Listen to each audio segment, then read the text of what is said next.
Should you see a movie just because everybody tells you to? Let's talk about that.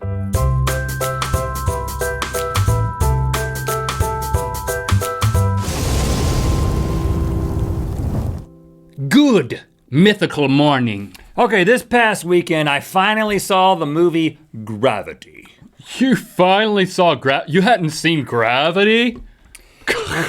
And that is precisely what I want to talk about, is this phenomenon of the collective pressure of the culture.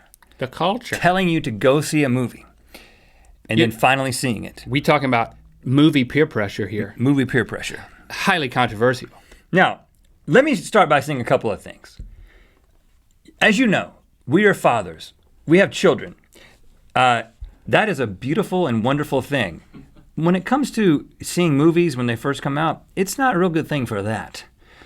And now don't drag me under the bus here. I saw Gravity like weeks ago, dude. But that was a highly unusual occurrence. When you were like, I saw Gravity, I was like, you already saw it? You mean you didn't wait for it to come out on DVD or? Digitally. Yes. But, and not only, this was the extra pressure. This wasn't the, have you seen Gravity? You gotta see Gravity. It was the, and you gotta see it in the theater. And not just you gotta see it in the theater, you gotta see it in 3D. And not just that, you gotta see it in IMAX 3D. Now, it wasn't. And not only that, you gotta see it with your wife. Because if you don't see it with your wife, then she's gonna be like, why did you see this without me? Because it could have been a special thing. We could have grown closer. But instead, here you are, watching Gravity without me. I want a divorce. That's exactly what happened. Okay, no. You took her to see Gravity and your marriage is better because I'm now of getting it. No. Yeah, okay, so anyway. So we can't talk about how great Gravity was for like the next 8 minutes because I really want to. Well, no, even though nobody cares, right? That's the point. But it is part of my story. Okay. But here's how it went down. Okay, so the movie's been out for a month or whatever, right? And so Jesse and I have been making these plans to go see it, but you got to get childcare, and it was it's like passing legislation. It was the night to get childcare. It was this past weekend where we were actually out on a triple date with another couple. You were there. You remember this? Yes. And there was a late dinner, but we were still like, we're gonna call our babysitter and say, stay with the kids, we'll pay you more. We're staying out. We're going to like the 11 o'clock movie because this is the only window of time that we can find to see this. We go into the theater.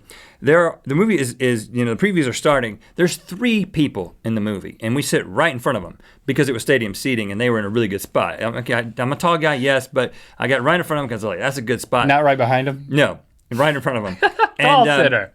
And these guys are like, so you guys haven't seen this either. That's the first thing these guys behind us say. And I'm like, self-conscious. There are still some people on earth who have not seen this movie.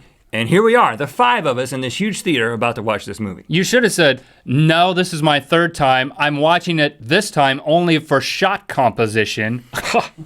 Now, and I will say that the reason I went to see it is because everyone, including you, said, you have to see this. And so you feel this pressure. And you're like, and I feel like part of it is, I don't want to feel like I'm missing out, but another thing is like people are like legitimately, no, you need to see this and you need to see it in the theater. And let me say quickly without going into a review of the movie, I absolutely love the movie.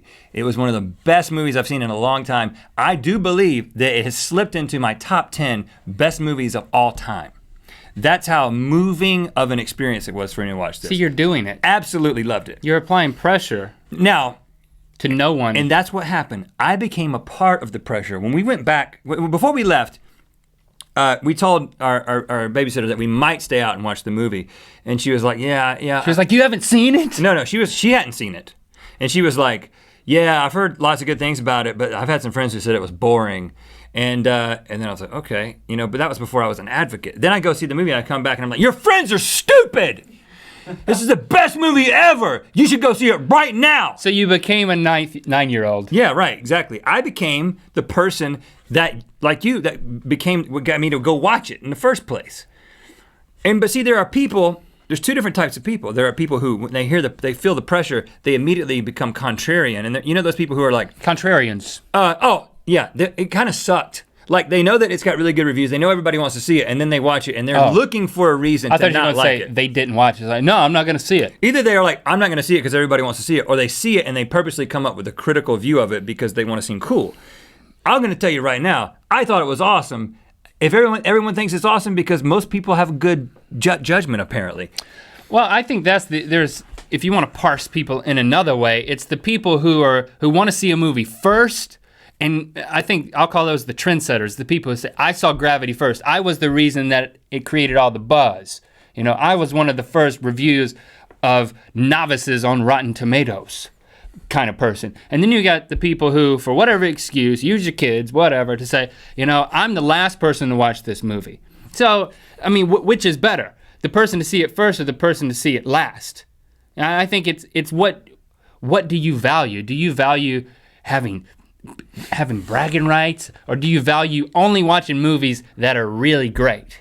And I value watching movies that are really great. So I want to make sure that everything's good. But there's a risk in being that type of person, and that's that it will be spoiled for you. You know, that you'll start to hear things through the grapevine. I mean, I started seeing articles in Wired and in Rolling Stone, and I was like, if you wait, yeah. So there's that risk. You have to make the choice here. And then if you're one of the people like us that waits, there's this mounting pressure that now you feel like you have to like it, right? I mean, you felt like, well, if I don't like this, something's wrong with me. I'm not normal. If I don't like I must not be normal. I'm not normal. And my wife going into it, she was like, I got to be honest with you, I'm not excited about seeing this movie because it's just about people in space. Two people in space is not the kind of movie that my wife is like all excited about. But I was like, well, it was 3 people, technically. Spoiler alert. Everybody's seen it, man. 3 people in space. But she loved it too. I mean, we bonded. In fact, we are now planning a trip to space together. Because that's how it was, like a man and a woman in space. That one shot where the stuff goes through the guy's head. You know? I think everybody's seen it who's gonna see it. I don't think that makes a break. My babysitter hadn't seen it. She doesn't watch your show, does she? No. Your show. Or my show. Yeah, I didn't tell you, I've been doing this. There's an exclusive channel on YouTube which is just my half of the show. And you like bleep out my half? It's is just it like GMM Rhett? Everything you say is bleeped out and it's just empty space. And that's for people who just want my part of the show. Okay, well that makes me feel better about the fact that I've got the opposite. So all right, anyway. Leave a comment below and let us know what type of person you are. You a movie trendsetter or are you a movie late seer? Let us know in the comments. That's good. You know what time it is. My name is Brian Mullins and I'm from West Jordan, Utah. It's time to spin the wheel of mythicality. Please continue to send in your endings for the Wheel of Mythicality. That's through Twitter or Facebook. Use hashtag GMM Wheel. And also, if you haven't seen the movie Gravity, you really should see it. Yeah, you gotta see that. It's incredible. What are you doing with yourself? Watch it in 3D. Brainstorm. IMAX. Brainstorm Rhett and Link duo replacement names. You know what, Rhett? I think it's time for us to brainstorm replacement names for us as a brand. Like Rhett and Link, okay. Yeah. But we could probably do better. I got one. I've been thinking about this for a long time. Okay. Kurt and Bert. Kurt with a K, Bert with a B. Yeah. You can be Kurt or Bert. I don't care. I'll be Kurt. Okay, let's do another one. So that's the top of the list. What about James and Franco? It's like, you know, there's a guy, he's an actor. James Franco, put an and in the middle, 2 guys. Talented guys. That's a horrible idea. Well, okay, your turn. Peaches and cream. Yeah, like a. Which one do you want to be? It's like a soul band. Yeah. Like a funk soul kind of. A little peaches and cream. I'm Peaches. Okay, let me come up with another one.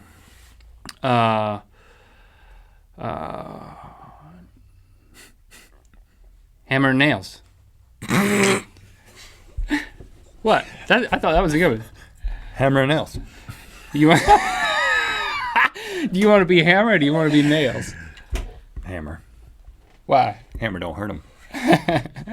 Please, Hammer hurts the nails. Please, man. hammer, don't hurt them. There's many nails. There's only one hammer. Salt and pepper. Taken. Sugar and spice. Sugar and spice. Everything nice. Okay. What about Rizzolian Isles? That's good. You don't know what that is, do you? It's a show. Oh, I was hoping you wouldn't know. On USA or something, right? Yeah, I've never seen this show. I like barely know it exists. We probably shouldn't take that one. James and Franco. It doesn't have to be two names. It could just be called like Double Take. Double Take, Misfire. Like now we're in the band name territory. It's got to be blank and blank. We got to go back to that. Wild Pear. Wild Pear. Yeah. P-A-R-E. Like, what does that mean? P-E-A-R. Wild Pear, like P-A-R. Like to pare something down? Yeah, we're very much into like 70s funk band. Wild Pear is good. Wild Pear. Pear, not pear. Spell it. P-A-I-R. Like a pair of people. No, it's P-E-A-R. Wild Pear. Double anything, double something, but not double take. Double entendre. That's good. Double trouble. You be double and I'll be double and entendre. Just put an and in it. What if we could go back in time, and back in 2006 when we started our Back in time. back in time in 2006. No, back and time. That's good. We had called ourselves Double Trouble. Is somebody writing this down? Do you think that if we Double Trouble. if we had called ourselves Double Trouble, that we would be here today? It doesn't work like that. There's no alternate universe based on every decision you make. I'm very confident in saying that no, we would not. Double Trouble? Every time somebody talked about it, they would be like, Double Trouble? We would be insurance agents working at one desk. Double Troubles. Double troubleshooters. We could be like a tag team duo that does the troubleshooting for a local news station. Double troubleshooters. Like exposing Yeah. little cash siphons and stuff. Yeah, like a plumber that's unfair. Yeah, like I dug up these pipes and they are not new. Right, yeah. Double troubleshooters. We dug up the pipes and they're not new. What do you say to that, Jesse? And that's the plumber's name. What's another one? And we would pan between the two. No, let's talk about this because we would pan. The cameraman would set up and he would have it on his shoulder, and he would start on you, and he would be like, "I'm out here at 37, Hornby Drive." And then where Mr. Jesse the plumber. You would elbow me, and it would switch pan over. And I also am out here at the scene of the Jesse Plumber non-work site. And then I would come into your shot. And we dug up the pipes. Double troubleshooters. Oh, let's try that again. And we are the double troubleshooters. And we dug. Well, speak in unison. But there would be a. Well, speak in unison. Like, yeah, let's do that. After like we the did theme with your song. Like we did with your And we are the double troubleshooters. And we dug up the pipes and found out that the pipes are not new. So Jesse, you know we're coming for you, and we have weapons. We have like a survival knife. Gun in this hand. And what? You take over. And we're not just anchors. We're enforcers. And we have been given authority from the news station and the local police department to shoot you in the face. Gut. I'm shooting in the gut. Aim for the gut. Gut. You're going down, Jesse. That's good and violent. Good and violent. That's another one.